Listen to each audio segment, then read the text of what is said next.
আশা করি তোমরা সকলে ভালো আছো। গতকাল আমি তোমাদেরকে স্ট্যাটিস্টিক্স অর্থাৎ রাশিবিজ্ঞানের প্রাথমিক ধারণা দিয়েছিলাম। সেখানে আমি অবিন্যস্ত রাশি তথ্যের ওপরে তোমাদেরকে গড়, মধ্যমা এবং সংখ্যাগুরুর উপরে ধারণা দিয়েছিলাম। আজকে আমি বিন্যস্ত তথ্য রাশি অর্থাৎ গ্রুপ ডেটার ক্ষেত্রে কি করে গড় বের করব, আজকে শুধু আমি গড়টাই তোমাদের দেখাবো। হ্যাঁ, আবার নেক্সট ক্লাসে আমি মিডিয়ান দেখাবো, তারপরে ক্লাসে সংখ্যাগুলো দেখাবো। এইভাবে প্রতিদিন একটা করে ক্লাসে আমি একটা করে অধ্যায় দেখাবো। তাহলে আজকে আমি বিন্যস্ত তথ্যের ক্ষেত্রে অর্থাৎ গ্রুপ ডেটার ক্ষেত্রে কি করে গড় বের করতে হয় সেটা তোমাদের দেখাচ্ছি। দেখো দেখো তোমরা চলে এসো তোমাদের বোর্ডের বই 341 পৃষ্ঠায় কোশ্চেন নাম্বার 9-1 নম্বর কোশ্চেন লেখা আছে গড় নির্ণয় করো। গড় নির্ণয় করো, এই অঙ্কটা দেওয়া আছে। দেখো শ্রেণীর সীমানা দেওয়া আছে 0 থেকে 30, পরিসংখ্যা 12 দেওয়া আছে, 30 থেকে 60 15 দেওয়া আছে, 60 থেকে 90 20 দেওয়া আছে, 90 থেকে 120 25 দেওয়া আছে, 120 থেকে 150 8। পরিসংখ্যা মানে ফ্রিকোয়েন্সি এফ দেওয়া আছে, এফ দেওয়া আছে। এবার দেখো কি করে আমি গড় বের করব। কালকে আমি তোমাদেরকে বলেছিলাম গড়ের তিনখানা নিয়ম আছে গড় বের করার। প্রত্যক্ষ পদ্ধতি, তারপরে হচ্ছে তোমার হচ্ছে বিচ্যুতি পদ্ধতি বা শর্টকাট মেথড আছে, তারপর ক্রমবিচ্যুতি পদ্ধতি। তিনখানা পদ্ধতি আছে। আমি এই অঙ্কটা তিনখানা পদ্ধতিতেই করব। তো পরীক্ষা যদি কোনো পদ্ধতি উল্লেখ করে দেয় তাহলে সেইভাবে করবে। আজকে আমি তোমাকে দেখাচ্ছি এই অঙ্কটা আমি তিনখানা পদ্ধতি দিয়ে করব। প্রথমে করব আমি হচ্ছে প্রত্যক্ষ পদ্ধতি, হ্যাঁ, মানে ডিরেক্ট মেথড।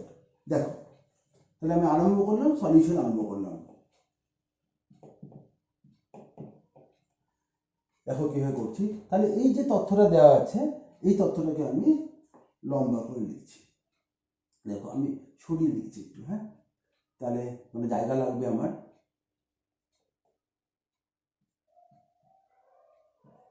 শ্রেণী সীমানা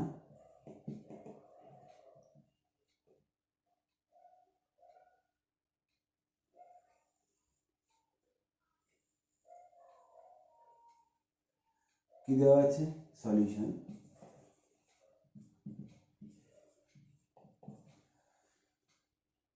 শূন্য থেকে 30, 0 থেকে 30-এর আগ অবধি, 0 থেকে 30, 30 থেকে 60। বই দেওয়া আছে, তোমরা বইটা লক্ষ্য করবে, বইটা খুলে বসবে। 60 থেকে 90, 90 থেকে 120 এবং 120 থেকে 150, এই কটা দেওয়া আছে। এবং তার জন্য পরিসংখ্যা দেওয়া আছে। পরিসংখ্যা দিয়ে দেওয়া আছে, কত দেওয়া আছে দেখো, পরিসংখ্যা দেওয়া আছে 12, 15, 20, 25 এবং 8। পরিসংখ্যাকে আমি আগেই বলেছি, পরিসংখ্যাকে আমরা ইংরেজিতে ফ্রিকোয়েন্সি বলি।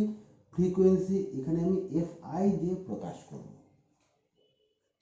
ঠিক আছে, এবার আমাদের নতুন একটা করে চলরাশি বের করতে হবে। প্রথমে দেখে নিই আমি প্রথমে অঙ্কটা করছি প্রত্যক্ষ পদ্ধতিতে। কি করছি,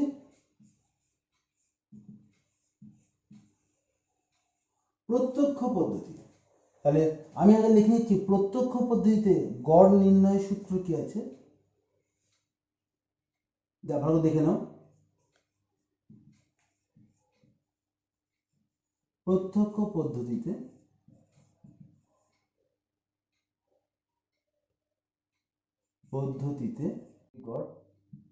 গড়কে আমি এক্স বার দিয়ে প্রকাশ করছি, এক্স বার দিয়ে প্রকাশ করি।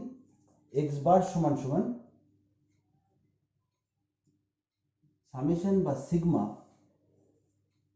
FI XI by sigma FI। এটা আমার ফর্মুলা।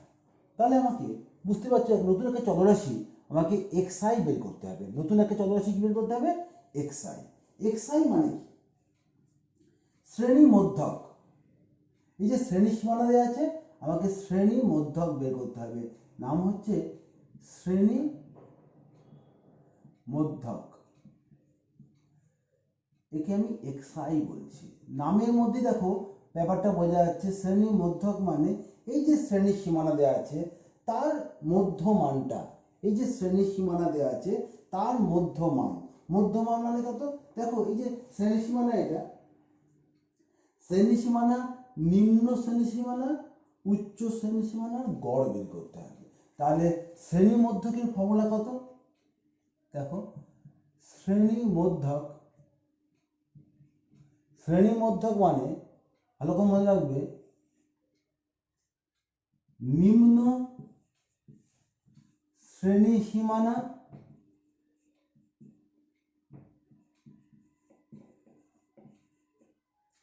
যোগ উচ্চ শ্রেণী সীমানা ভাগ 2, জাস্ট গড়। ছোটবেলায় যে গড়টা পড়েছি। তাহলে 0 যোগ 30 ভাগ 2, তার মানে কত? 15।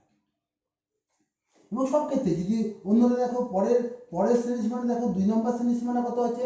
30। ধরো যে এটাও একই বেরোবে। দেখো 30 যোগ 60 ভাগ 2, পরেরটার ক্ষেত্রে কত বেরোবে? তাহলে প্রথমটার ক্ষেত্রে বেরোলো কত হচ্ছে? মধ্যক হচ্ছে 15 বেরোলো। পরেরটার ক্ষেত্রে কত বেরোবে বলো? এটা কত? 90।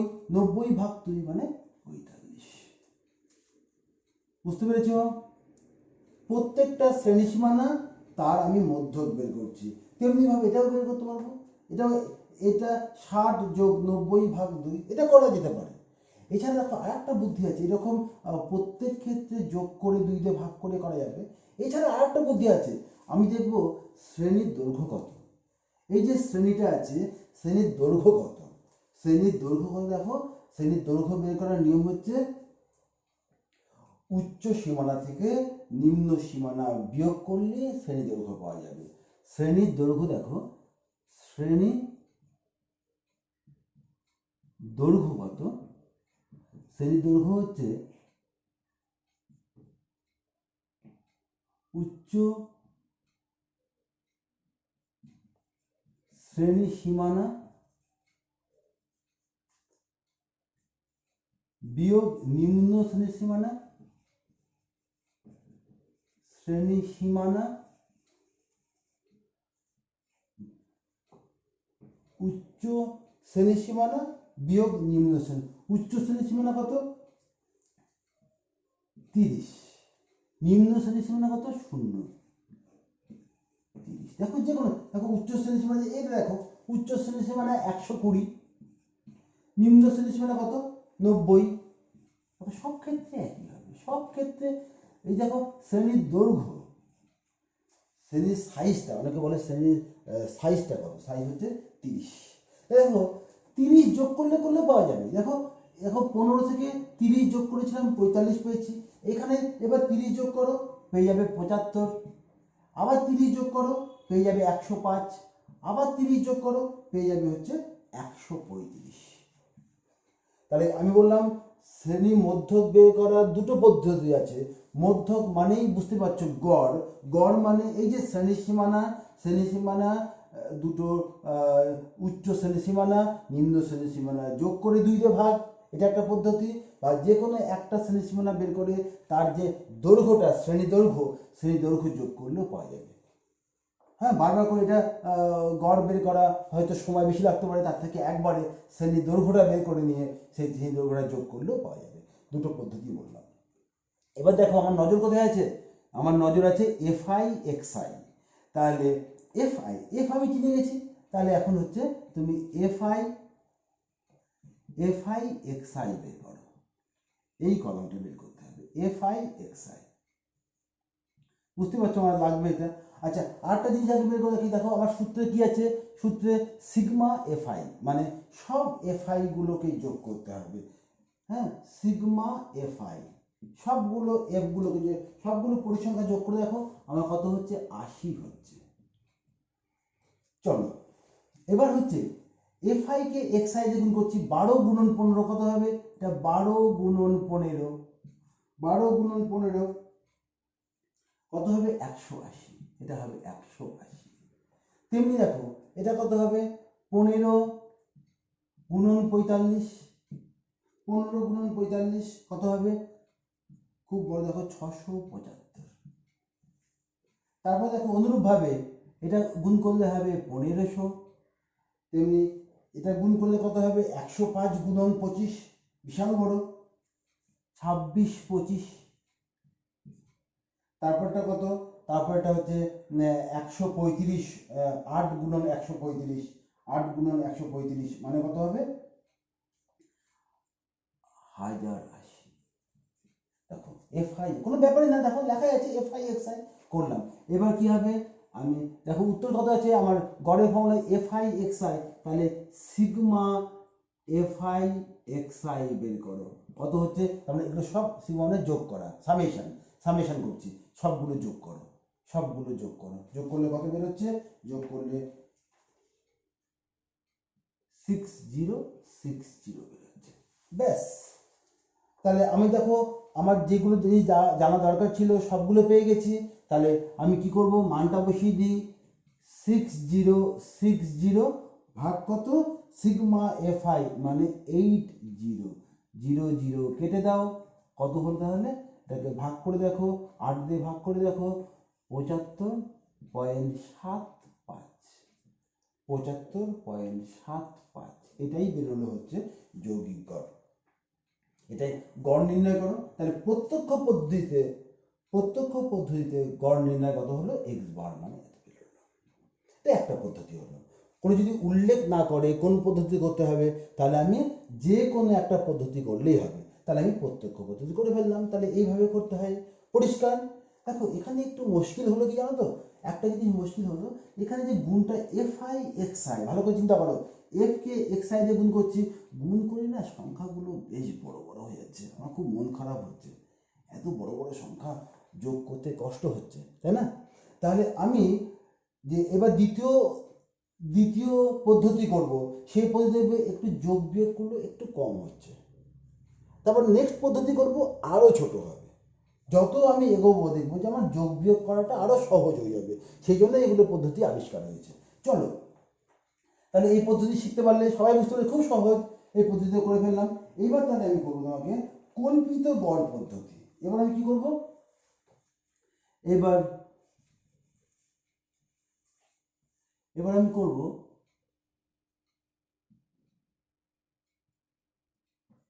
কল্পিত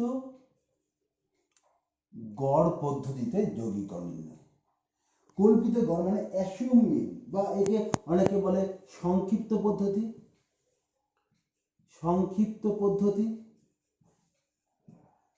বা অনেকে বলে বিচ্যুতি পদ্ধতি, অনেকে কি বলে বিচ্যুতি পদ্ধতি। নামের মধ্যে দেখো অঙ্কটা লুকিয়ে আছে।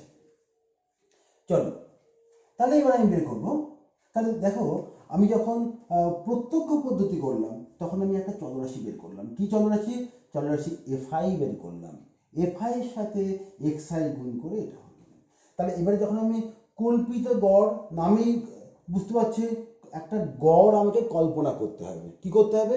একটা গড় আমাকে কল্পিত গড়ের ইংরেজি অ্যাসিউম, একটা অ্যাসিউম করতে হবে আমাকে, আগে থেকে একটা গড় কল্পনা করতে হবে। আচ্ছা, আমি কালকেই তোমাকে বলেছি যে কি হয়, এই যে গড়গুলো যে হয় সবগুলো সেন্ট্রাল টেন্ডেন্সি মেনে চলে না, মধ্যগামিতার পরিমাপক, মাঝখানে রাখার চেষ্টা করে। সেই জন্য আমি দেখো গড় কি করব, এই যে আমার কাছে 1 2 3 4 5খানা অবজারভেশন আছে, হ্যাঁ, তাহলে ঠিক আমি মনে করবো ঠিক মাঝখানেই কল্পিত গড় থাকবে, গড়টা ঠিক মাঝ বরাবর থাকবে। তাহলে 1 2 3 4 5, 5-এর মাঝ বরাবর কি হয়, 5 মানে 5 হচ্ছে অযুগ্ম সংখ্যা, অযুগ্ম প্লাস 1 ভাগ 2, অযুগ্ম মানে 5 প্লাস 1 ভাগ 2 মানে 6 ভাগ 2, মানে 3 নম্বর স্থানে যে গড়টা আছে, 3 নম্বর স্থানে যে শ্রেণী মধ্যক আছে, 1 নম্বর 2 নম্বর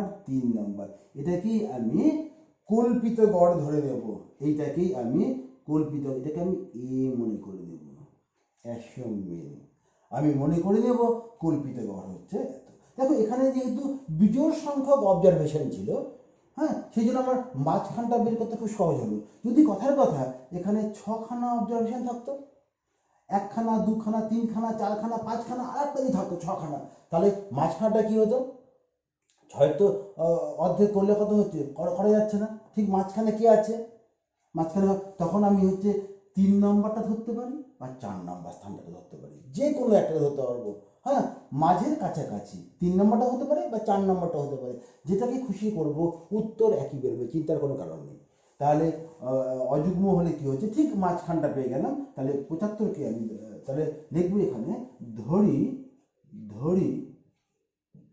কল্পিত গড় কে আমি এ দিয়ে প্রকাশ করি, এ সমান সমান 75, কল্পিত গড় এ সমান সমান 75। এবার দেখো এই ক্ষেত্রে যৌগিক গড়ের ফর্মুলা কত হবে? এই ক্ষেত্রে যৌগিক গড়ের ফর্মুলা কত হবে?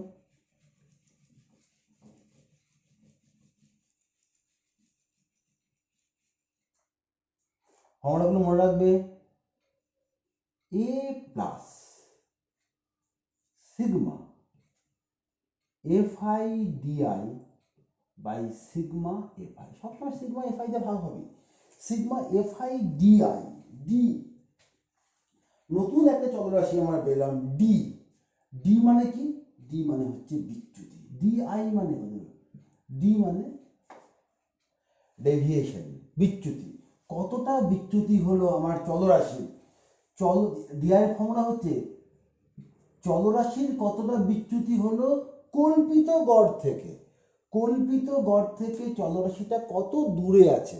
ভালো করে দেখো, নামের মধ্যেই আমি বুঝতে পারছি বিচ্যুতি হলো আমার চলরাশির কতটা বিচ্যুতি হলো কি, কল্পিত গড় থেকে চলরাশি কত দূরে আছে, কল্পিত গড় থেকে চলরাশি কত দূরে আছে। দেখো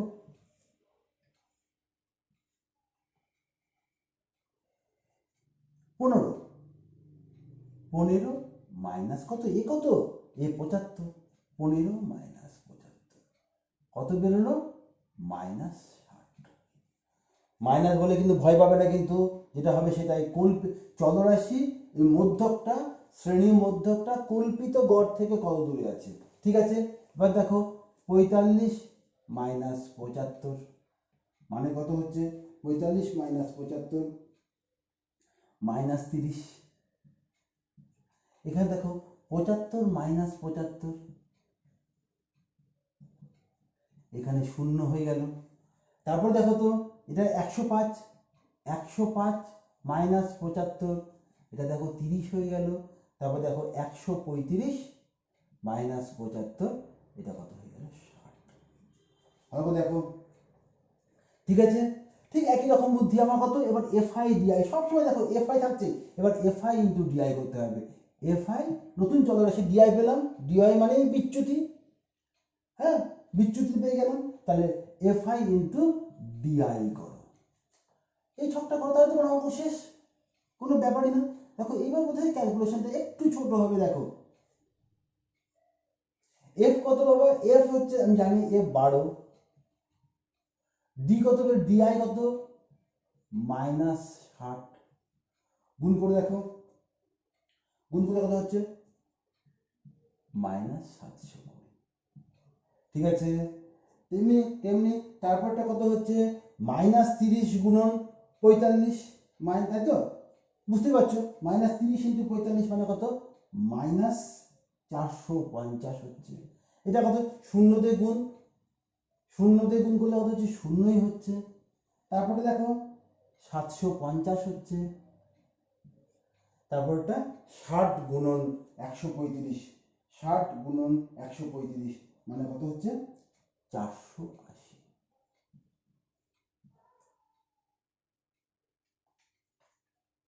বুঝতে পারলে? সবগুলো ঠিক আছে? দেখো এবার তুমি যোগ করো। এবার যোগ দেখো, উত্তর দেখো যোগ আছে, তাহলে সিগমা এফআই ডিআই করলে কত বেরোলো? যোগ করো, এই দুটোকে যোগ করো আর এই দুটো বিয়োগ করে দাও, তাহলে বিয়োগ করে কত হচ্ছে? 60 হচ্ছে, 60। বাড়িতে করে দেখবে, কোনো সমস্যা নেই, এগুলো জলের মতো। 60। ব্যাস, আমার সবগুলো আইটেম বেরিয়ে গেছে, সবগুলো জিনিস বেরিয়ে গেছে। এবার দেখো সরাসরি মান বসাও।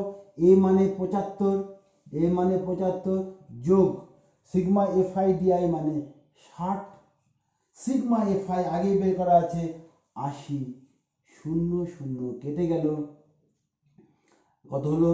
75 যোগ 6কে 8 দিয়ে ভাগ করলে কত হয়? 0.75 হয়। যোগ করলে কত হবে? কি মজা দেখো তো, 75.75 হলো। একই হলো না? কল্পিত গড় পদ্ধতি বা একে সংক্ষিপ্ত পদ্ধতি বলে, বা বিচ্যুতি পদ্ধতি, যেহেতু বিচ্যুতিতে করলাম বিচ্যুতি পদ্ধতি। দেখো তো উত্তর আমার একই বেরোলো। তাহলে কত সহজ হবে দেখো। এখানে কিন্তু তোমরা বুঝতেই পারছো, এখানে কিন্তু আমার গুণ করতে একটু কম খরচা হয়েছে, কম কষ্ট হয়েছে। ভালো করে দেখো, কম কষ্ট হয়েছে, তার মধ্যে একটা শূন্য চলে এসছে, কাজ করতে একটু মজা হয়েছে। কিছু যোগ করেছি, কিছু বিয়োগ করেছি। দেখো এখানে মাত্র 60, আগেরটাতে কত এফআই এক্সআই 60 60 কত বেরিয়েছে? 6060 বেরিয়েছিল। 60 বেরোলো, কত ছোট হলো, ক্যালকুলেশন অনেক সহজ হলো। সেই জন্য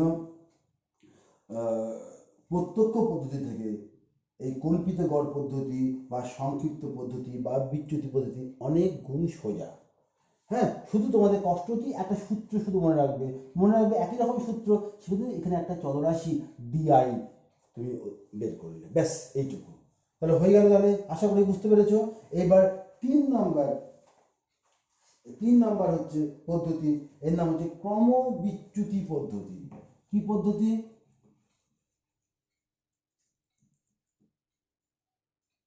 এবার আমি করব,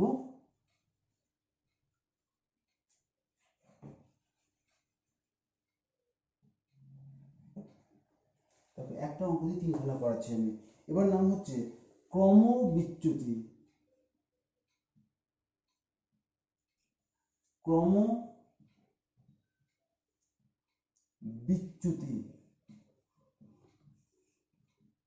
ক্রমবিচ্যুতি পদ্ধতি, স্টেপ ডেভিয়েশন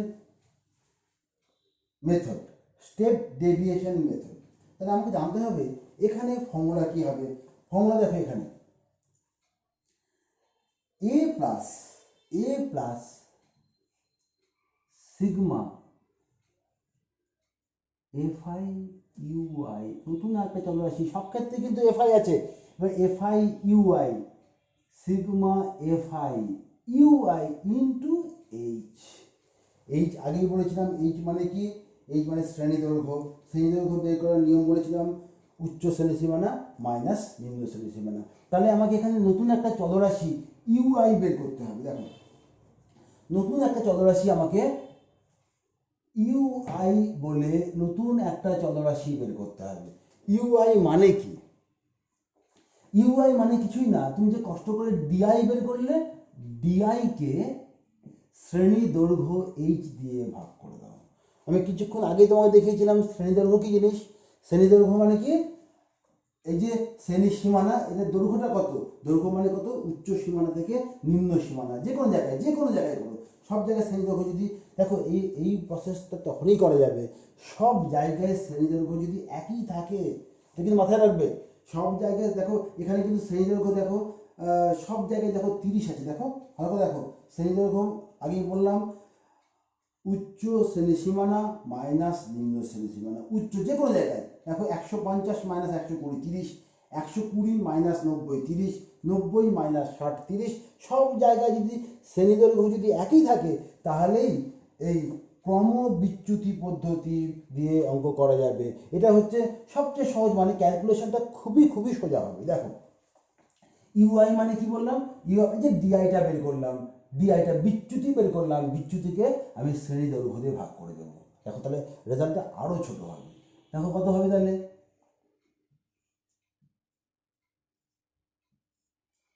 দেখো তাহলে ডিআই বেরোলো, ডিআই কত বেরিয়েছে, তার মানে এটাকে অনেকে দেখুন দেখে ডিআই, যেহেতু ডিআইটা কত X I minus A by H. আমি একবারে বলি ডিআই বাই এইচ করলে হবে। তুমি ডিআই প্রথমটার জন্য ডিআই পেয়ে গেছিলো -60 -60 বাই কত এইচ কত 30। দেখো কি দারুণ দেখতে, -2। আবার দেখো কত বেরিয়েছে এটা -30 ভাগ 3। দেখো রেজাল্ট খুব সহজ হবে, -1। এটা কত হবে 0 ভাগ 30 মানে 0 বেরোলো। তারপরে দেখো 30 ভাগ 30 1। তারপর দেখো 60 ভাগ 30 মানে 2। তারপর দেখো তো কি সুন্দর, দেখো জিরো মাঝখানে একদম জিরো, উপরে -1 -2, ঠিক নিচে 1 2। খুব সহজ। দেখো এবার তুমি হচ্ছে ইউআই বেরিয়ে গেলে, এবার তুমি দেখে বুঝতে পারছো এফআই ইউআই করতে হবে। তোমাকে করতে হবে কি, এবার এফআই ইউআই করো, এফআই ইউআই করো।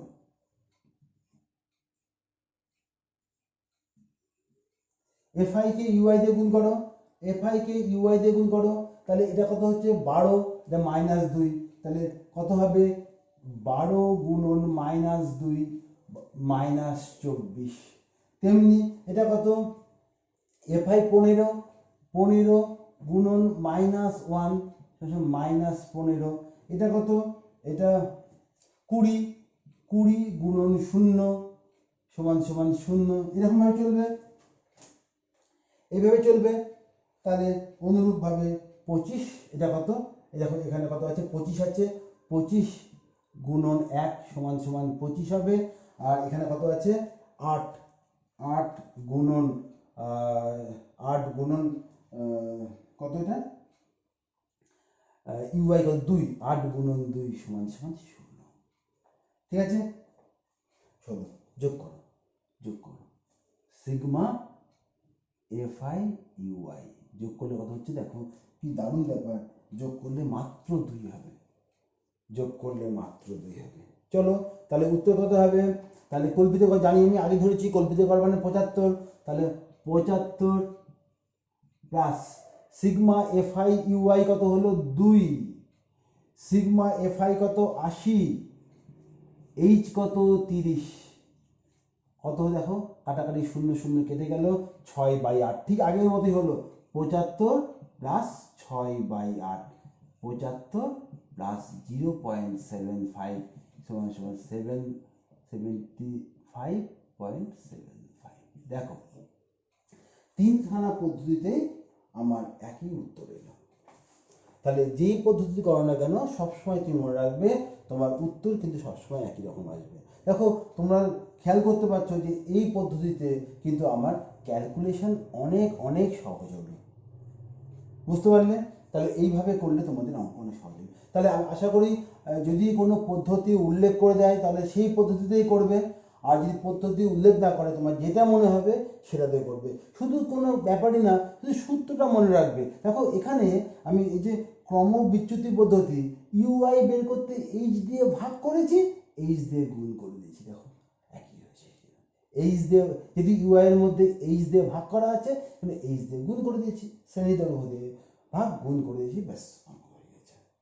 তাহলে আশা করি আমরা বইয়ের সবগুলো অঙ্ক পারবো, অঙ্কগুলো করবো। করতে গিয়ে দেখো দুই একটা অঙ্ক অসুবিধা হতে পারে, আমি দুই একটা অঙ্ক তোমাকে আলোকপাত করছি, দেখো যাতে সবগুলো অঙ্ক তোমরা বাড়িতে বসে করতে পারো। আশা করি আমি একটা অঙ্ক দিয়ে করলাম, সবগুলো অঙ্ক একই রকম নিজেরা করবে, আমি দুই একটা অঙ্ক তোমাকে আলোচনা করে দিচ্ছি। একটু অন্যরকম মনে হয়েছে আমার, বা 2020 সালেই বা কোন অঙ্কটা এসছে, কি করতে হতো দেখে নাও একটু। দেখো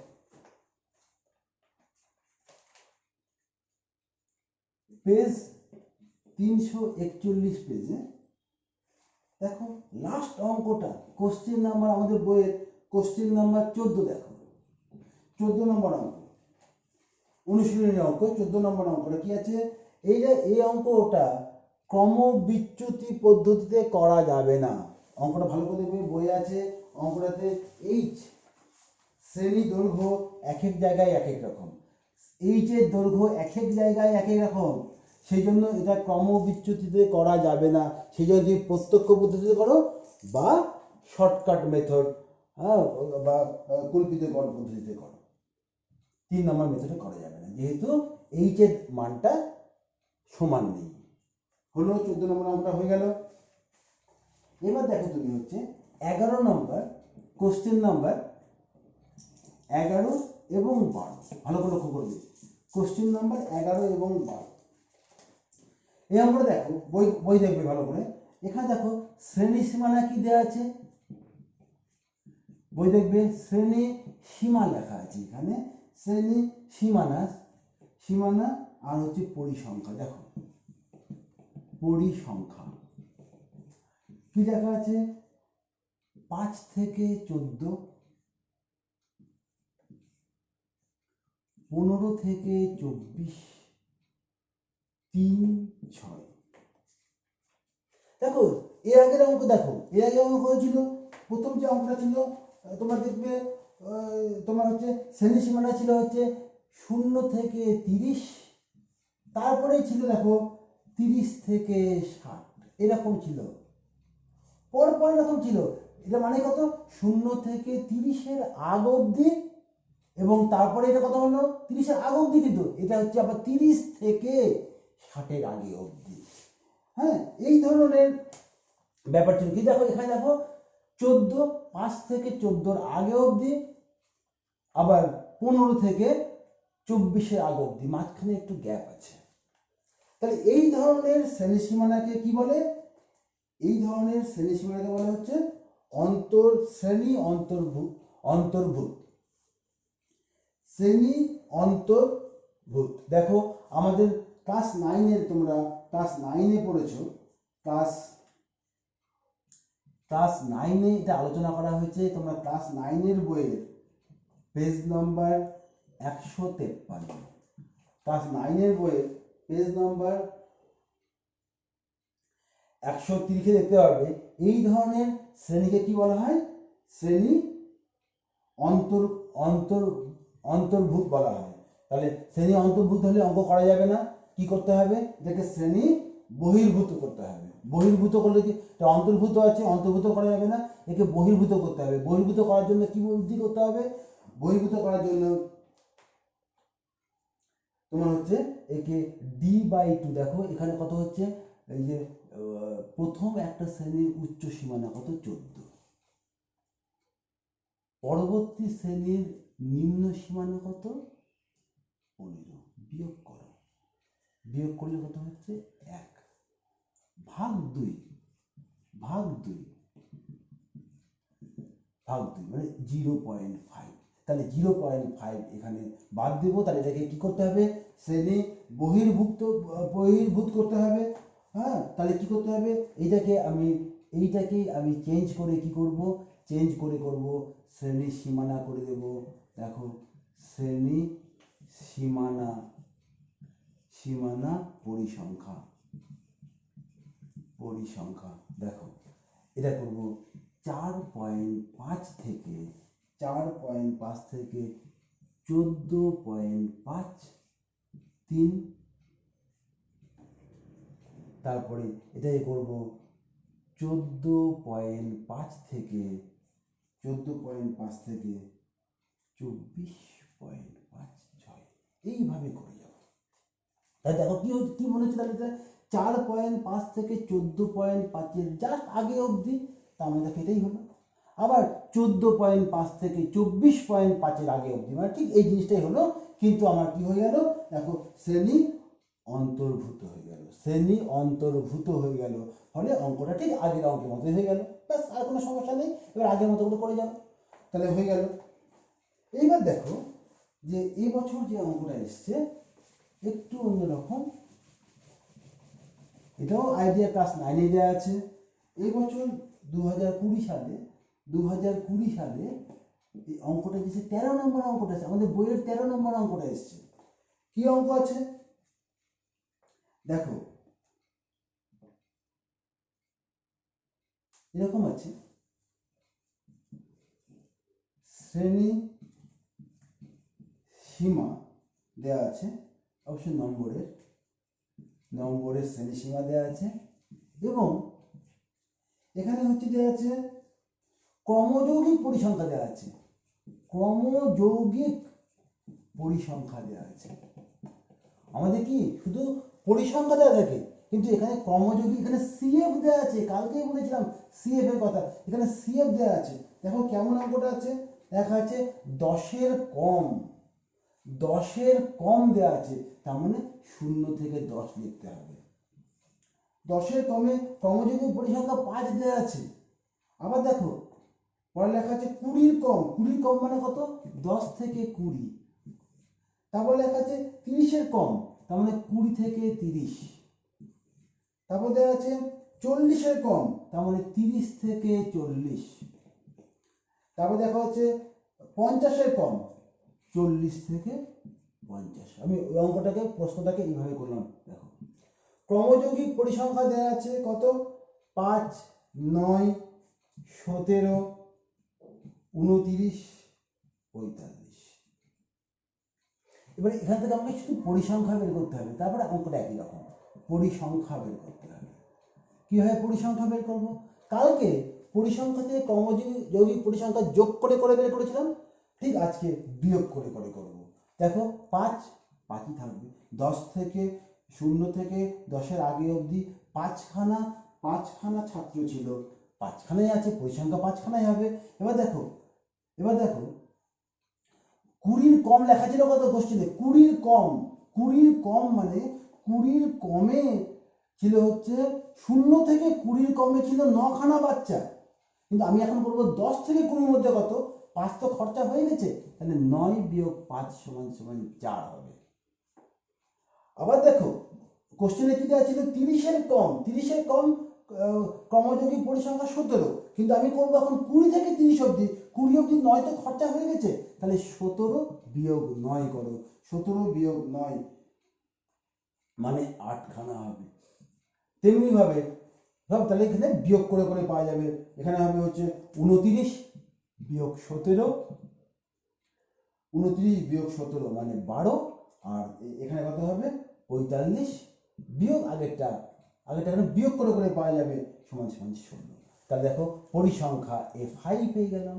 এবার কি করবে তুমি, এর মধ্যক বের করবে, xi বের করবে, তাহলে এরপরে fi, এরপরে fi xi করবে, তাহলে তো তোমার প্রত্যক্ষ পদ্ধতিতে x বার সমান সমান কত হবে, sigma fi xi by sigma fi। Sigma fi মানে ক্রমযৌগিক পরিসংখ্যার যেটা লাস্টে যেটা আছে সেটাই দেখবে, এই fi যোগ করে দেখো সেটাই হবে 45ই হবে, এটা 45 হবে। আর সিগমা fi করলে তোমার এখানে কত হচ্ছে, সিগমা fi করলে তোমার হবে হচ্ছে 14-25 হবে। হ্যাঁ, বুঝতে পারছো। আর এখানে মধ্যমান কত হবে, 0 থেকে 10-এর মধ্যে 5 হবে, তেমনি তোমার 10 থেকে 20-এর মধ্যে কত হবে, 10 থেকে 20-এর মধ্যে 15 হবে গড় করলে, তেমনি এখানে গড় করলে কত হবে 25 হবে, এখানে গড় করলে 35 হবে, এবং এখানে গড় করলে 45 হবে। বুঝতে পেরেছো? এবার fi xi, fi কে xi দিয়ে গুণ করলে 5 গুণন 5 25, 25 এটা 60 হবে, এটা কত হবে, এটা 200 হবে, 420 হবে এবং 720 হবে। 720 যোগ করলে কত হবে, সিগমা fi xi করলে 14-25 হবে। তাহলে তোমার কত হলো, সমান সমান 14-25 ভাগ fi কত 45, যোগ করলে কত হবে, এবছরের অঙ্ক এটা এসছে 31.67 প্রায়। আশা করি বইয়ের প্রত্যেকটা অঙ্ক আমি ব্যাখ্যা করে দিলাম, এইভাবে তোমরা এই অনুশীলনের সবগুলো অঙ্ক করে ফেলবে। এর পরের দিন আমি মিডিয়ান মানে মধ্যমা করাবো। ঠিক আছে, আজকে তাহলে একটু থাকবো, তাহলে সবাই ভালো থাকবে।